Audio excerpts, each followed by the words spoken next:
Matter is made of little bits called atoms.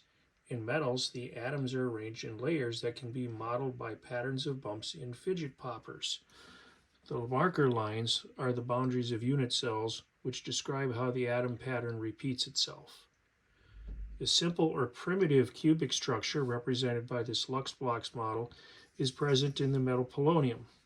Raising the bumps in only the corners of the fidget popper represents the atom positions in the bottom and top layers of a simple cubic unit cell, Z equals 0 and Z equals 1.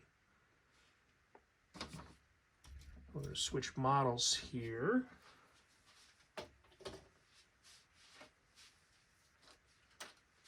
To the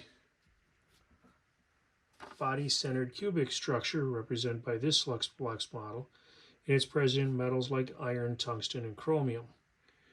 Now we can use two fidget poppers to represent this. This would represent the atom positions in the bottom and top layers of the body-centered cubic unit cell, Z equals 0 and Z equals 1. You can see the bumps are raised in the corners here.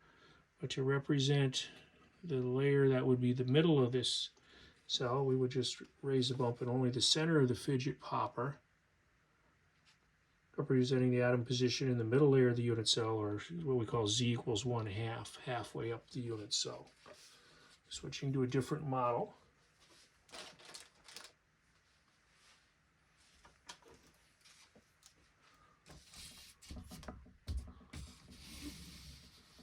Lux Blox model of a face-centered cubic structure, and it's present in metals like copper, silver, and gold.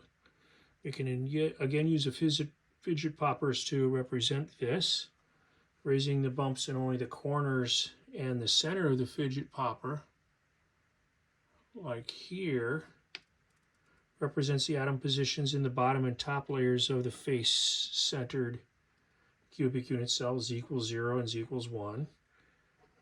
If we raise the bumps in only the middle of the edges of the fidget popper, as shown here, it represents the atom positions in the middle layer of the unit cell, Z equals 1/2.